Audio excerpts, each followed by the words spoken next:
So good morning everyone, welcome to Satsang. Let's make some silence first.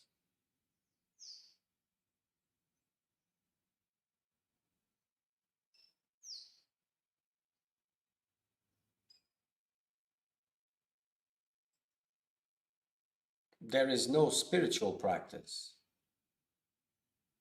There is no spiritual path. There's no life in the spiritual process. If there is no sacredness.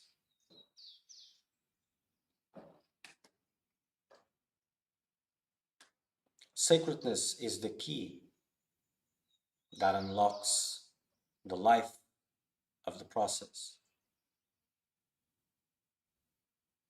The attunement, the presence, communion with God.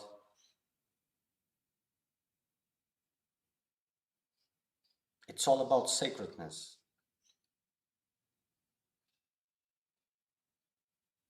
Sacredness is one of the keys to surrender.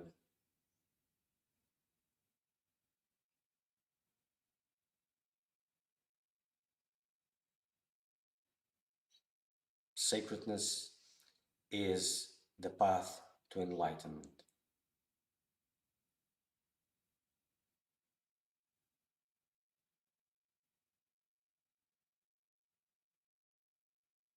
There is no devotion without sacredness. Only devotion to petty things, a little self, and his little goals.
So once again, good morning everyone. Welcome to Satsang. Just reminding you that we use WhatsApp as a means of communication. You can send your questions directly to me.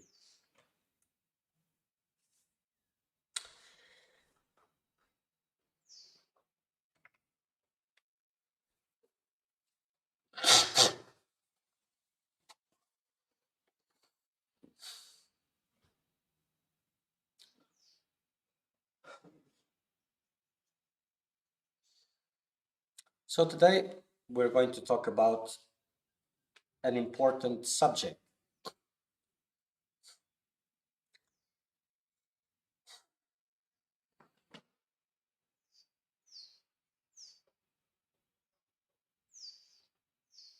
Perspective. Perspective on Seva. So usually we receive in the ashram almost daily requests to become a volunteer in the ashram, to work, trading work for lodging and food. And these requests, they come because there's absolutely no idea of what an ashram is, what is the quest for liberation, what is sacredness. There's no idea about these things, especially in the West. So I will talk a little bit about this to clarify, to give perspective. An ashram is holy grounds. It is a sacred place. It exists there because there is supposedly an enlightened one, a master, and he is receiving his disciples, those who are thirsty for liberation and have recognized, seen their gurus as the door to liberation, and most importantly, have been accepted to be close to have that opportunity.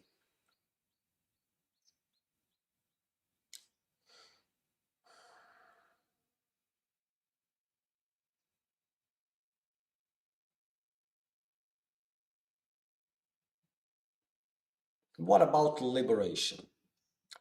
Well, I will speak in lay terms, in layman's terms.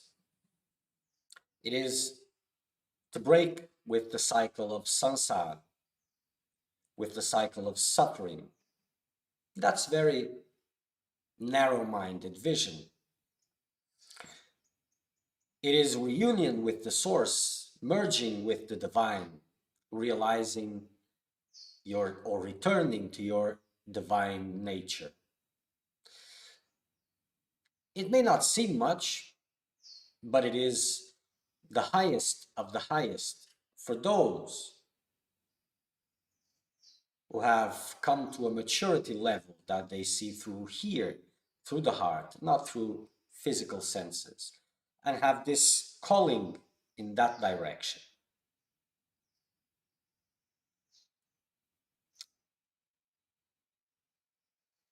So in India, for example, where there was this clear vision of what it means to approach a master, to be accepted by a master, to step foot into an ashram.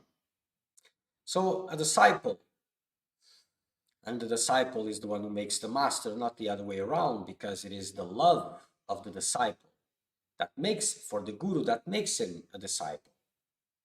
He would approach the master and he would surrender his life at the master's feet to receive guidance. And usually he would be rejected, cast away. And then, if that urge for liberation, if it was strong, if it was sincere, that disciple would stay outside and would wait and would suffer all humiliations. The master would throw him away, would say he was not worthy, whatever. But he would remain there, firm, strong, because he knew how much of an opportunity, how special, how important, how vital that opportunity was. And for those who had that level of thirst and maturity, then they would be accepted. There was nothing they could give that would make them worthy of being accepted. Maybe in the world that works like that, but not in the ashram. Whatever they had, possessions, skills, whatever it was insignificant. They knew that. They knew that only by the mercy of the Master, by grace, it would be possible for them to be accepted. And from the Master's perspective, if that disciple didn't have that level of thirst, that level of endurance and persistence, he would not make it.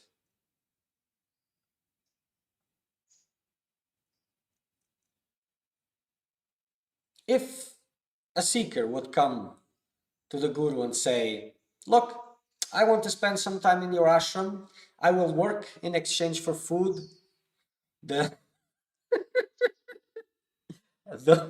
you would kill the Guru with too much laughing, because the Guru would start laughing and laughing and laughing. He wouldn't be able to endure that. It would be too much. He would die immediately on the spot.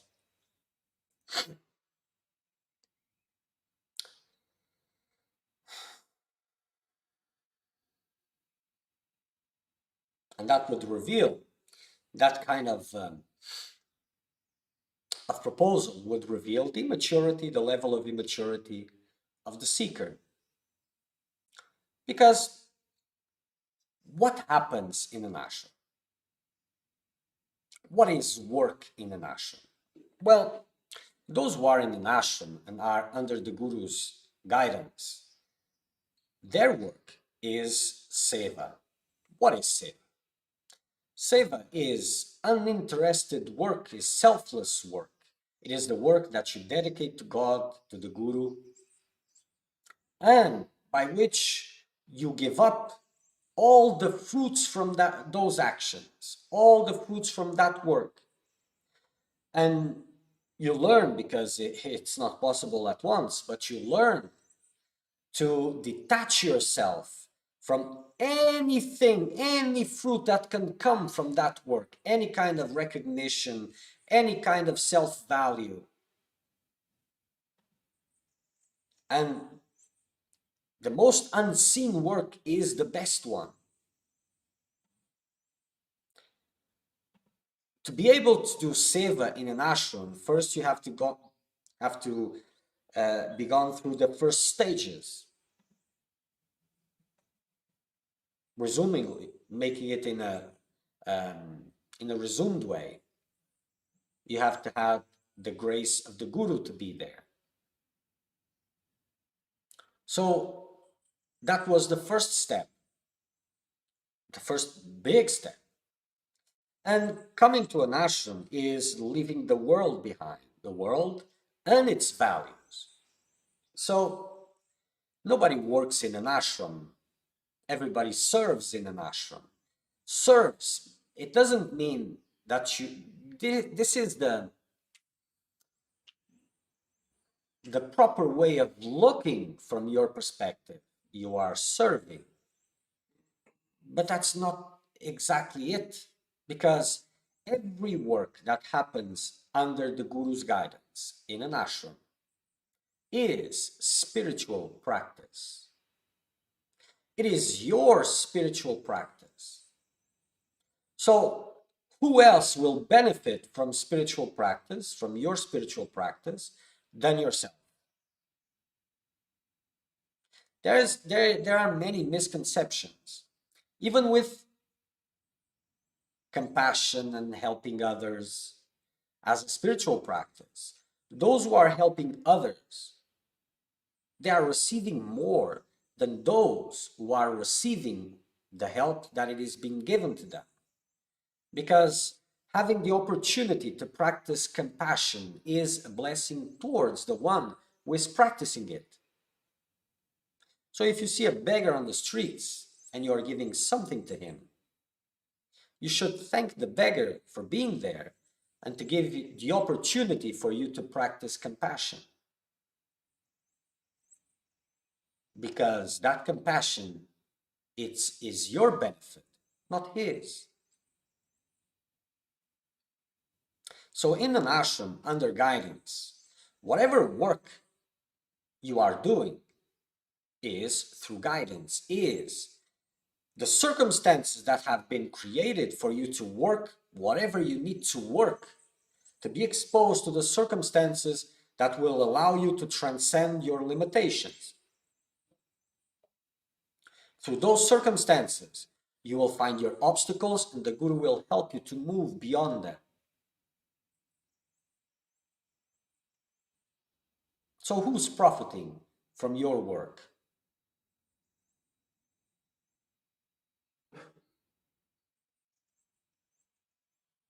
To be received in an ashram, as I've explained, is a blessing.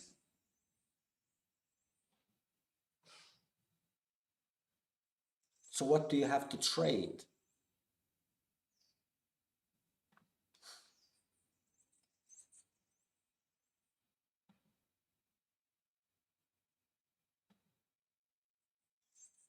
The only point of an ashram is to shelter those who are there committed to that purpose of liberation. The place has no will of its own, and it is there for that purpose alone. An ashram doesn't need volunteers. It doesn't need anything. It is there serving the purpose of seekers of truth. If they are there, good. If they are not there, then it becomes pointless.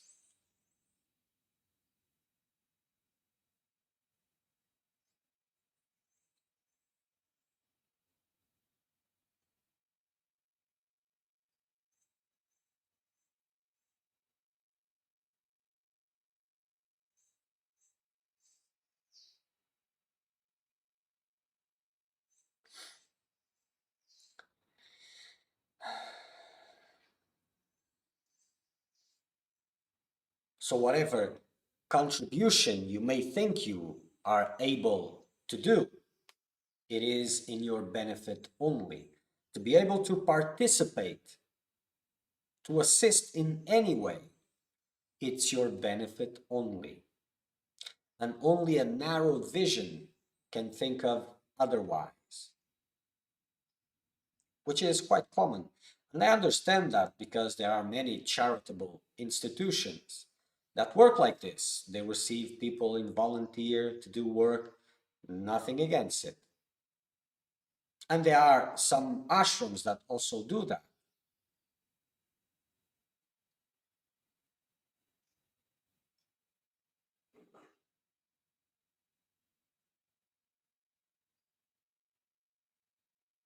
But that's not the way it works. And when things become serious, there's no going around. Because if you're not feeling grateful to be accepted, to be a part of the ashram, then you're missing the point. And without understanding that, like I've started this satsang, without the vision of sacredness, it doesn't blossom.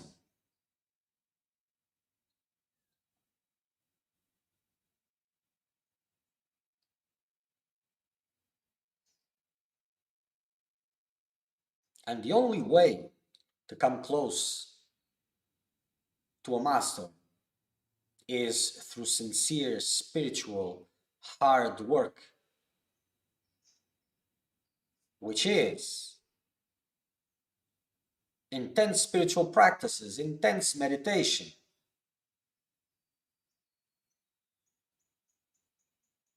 giving space to that thirst for liberation, thirsting for it,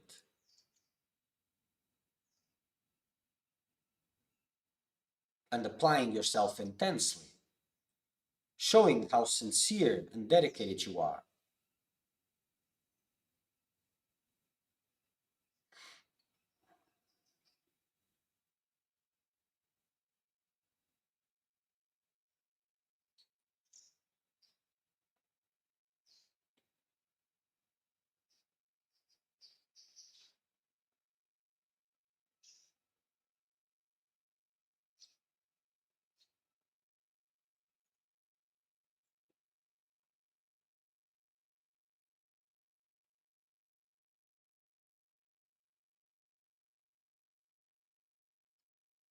So, the one who seeks liberation is the one who supposedly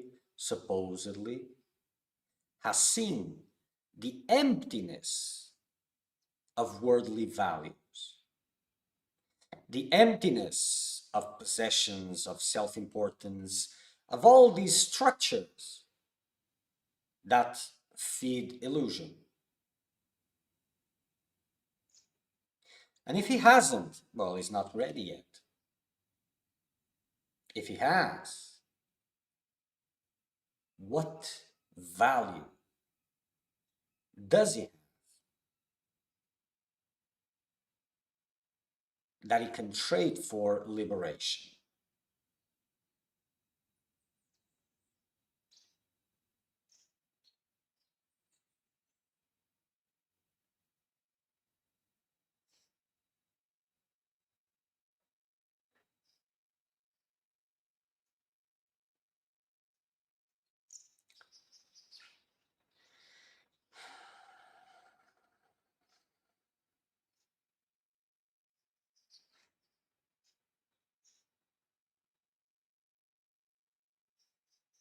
And this is a very complicated topic. It creates a lot of confusion in a lot of minds. And this is why I'm speaking about this subject, so that I don't have to repeat myself again and again. So this idea that you come to the ashram and you trade this or that, this is just being naive. It doesn't work like that. So in the ashram here, there's a lot of work. There is endless work. Nature is very strong, so there's bush everywhere growing, weeds and everything.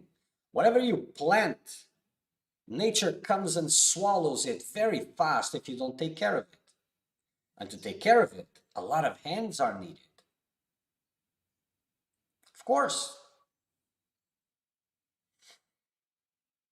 let nature eat everything if it has to. Many things have been planted here and lost, and many more will, because that planting was for the work of those who were here, not with plans for the future. And if they are there, it doesn't matter. It doesn't matter.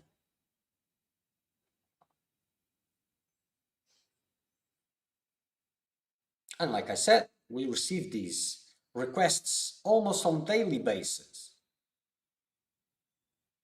Ashram could be very well taken care of in its structure.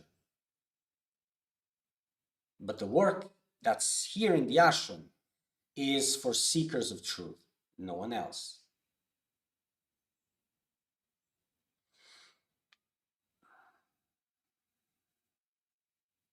Because that's what an ashram is. So if there's no seekers of truth, we will not go to others so that to maintain the structure. The ashram will adjust to the need. If it has to grow, it grows. If it has to shrink, it shrinks.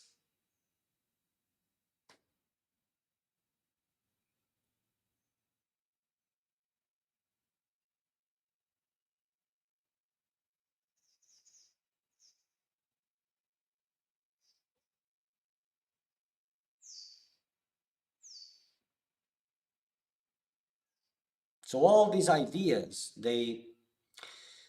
okay, so I will be living in the ashram and I'll be working, so I won't get any money in return.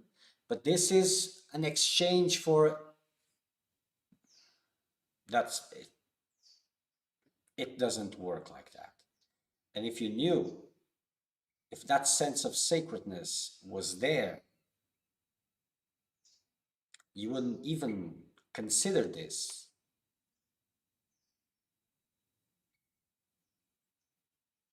All work that happens in an ashram is spiritual practice under the blessings of the guru. And your spiritual practices benefits you and you alone. So whatever you're getting in an ashram, it is all blessing. And instead of these ideas, gratitude should be in its place. But of course, these are mental impurities that eventually spiritual practice has to take care of. If you're in an alignment of breaking your own beliefs,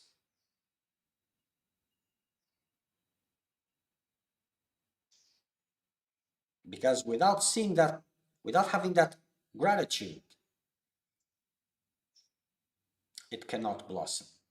And you're not, in fact, in an ashram if you eventually get there.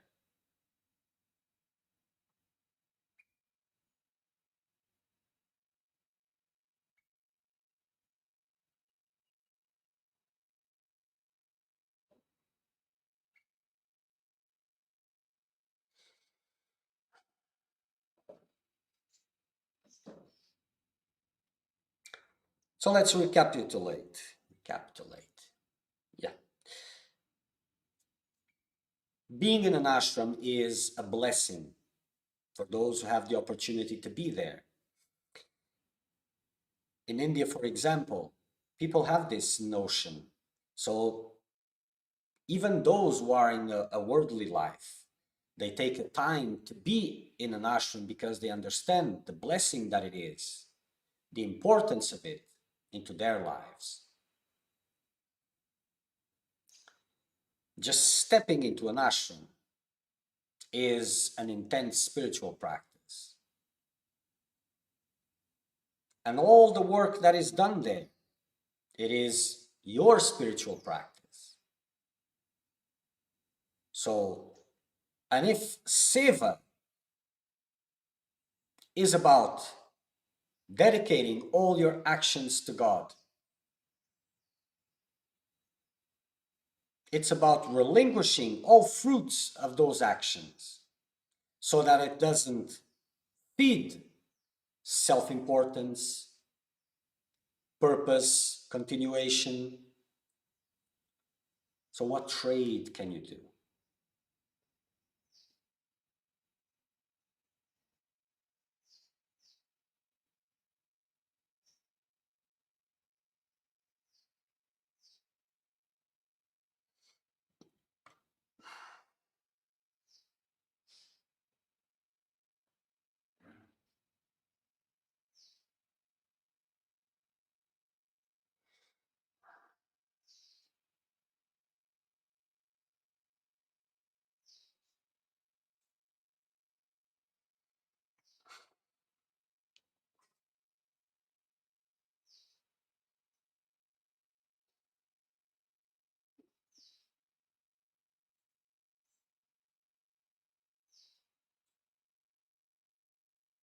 So if you want to go to the ashram, first, the ashram is not a place.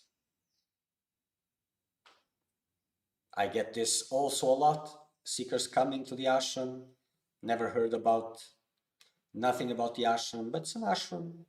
So they go, and then they come to satsang, and I ask, so what can I do for you? And they answer, oh, I've came to look and to see if the conditions are good for me to come here.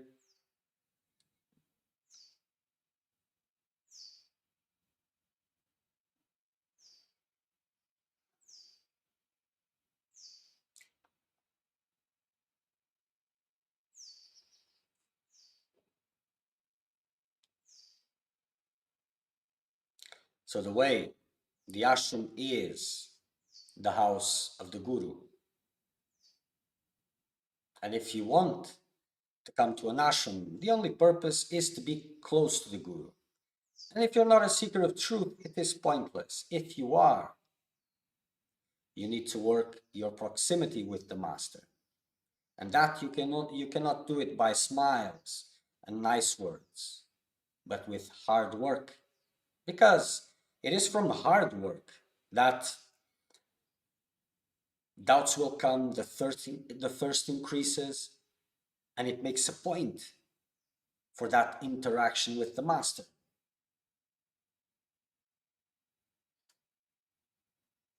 And that is the way you come close.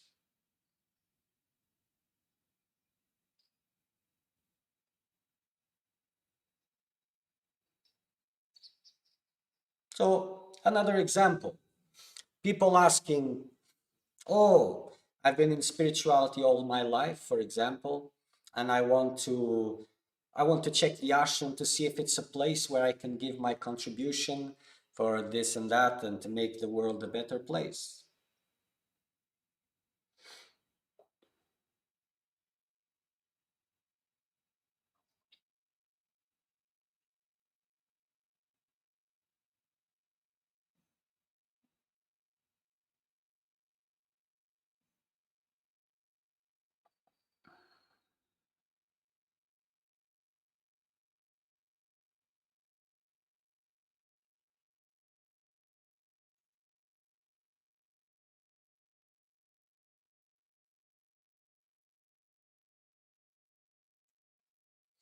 Okay. And at that point, they want to have informations about the ashram, what happens there. And I usually say, shh, no informations.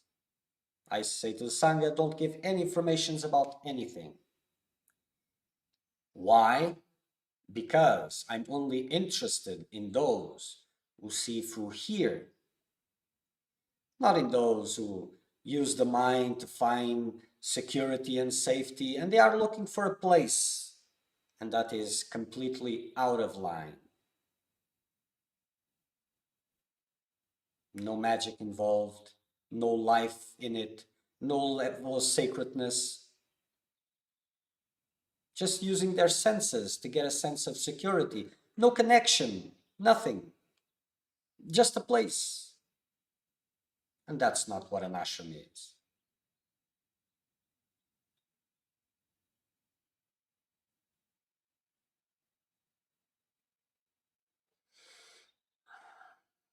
If there is questions about this subject, please send them.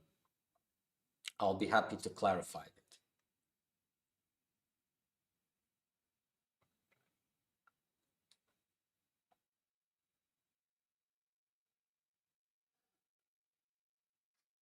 So if you, by any chance, have the blessing to be accepted,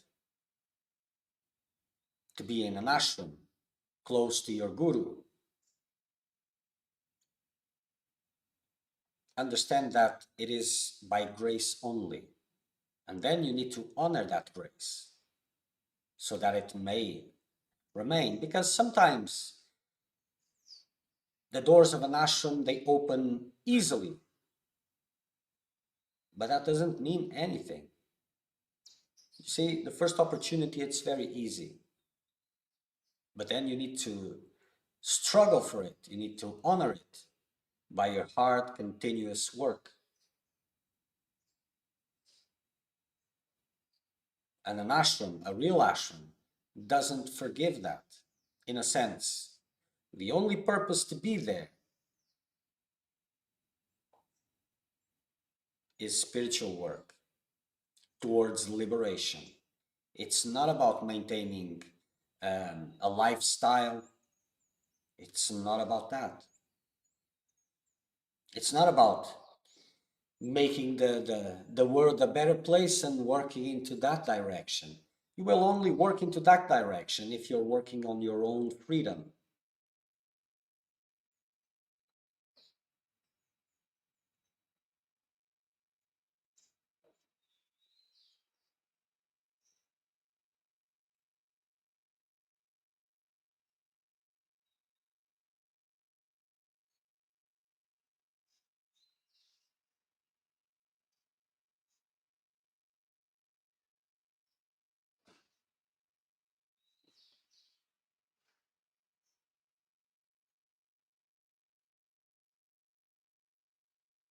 Okay.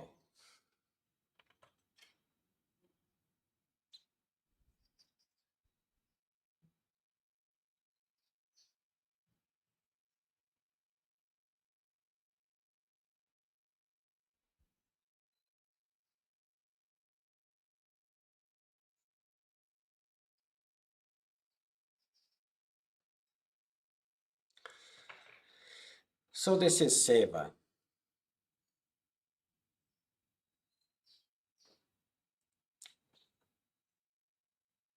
So even if it is not living in an ashram, but having the opportunity to serve there at a specific time, it is still the same.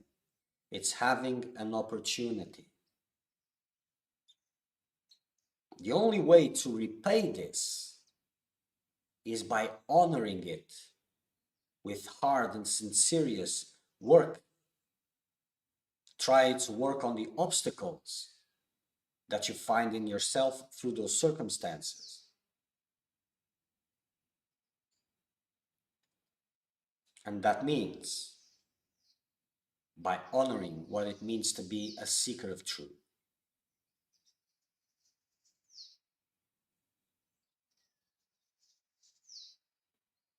And if by any chance your work or your contribution may help to sustain those around you and even open room for many more, better it is your benefit.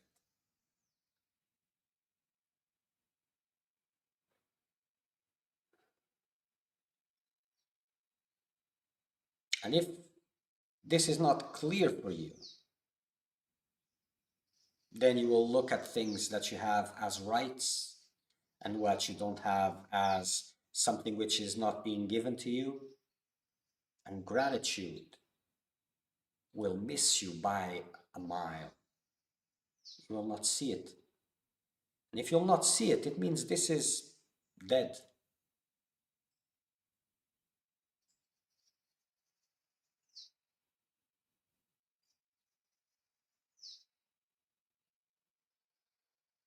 Okay. So next satsang will be Saturday, 9:30 in the morning, Brazilian time, UTC -3. The next intense meditation retreat, 10 days, 10 hours a day, will be from the 1st to the 12th of August. And then in September, 1st to the 12th again. And that's it for today. But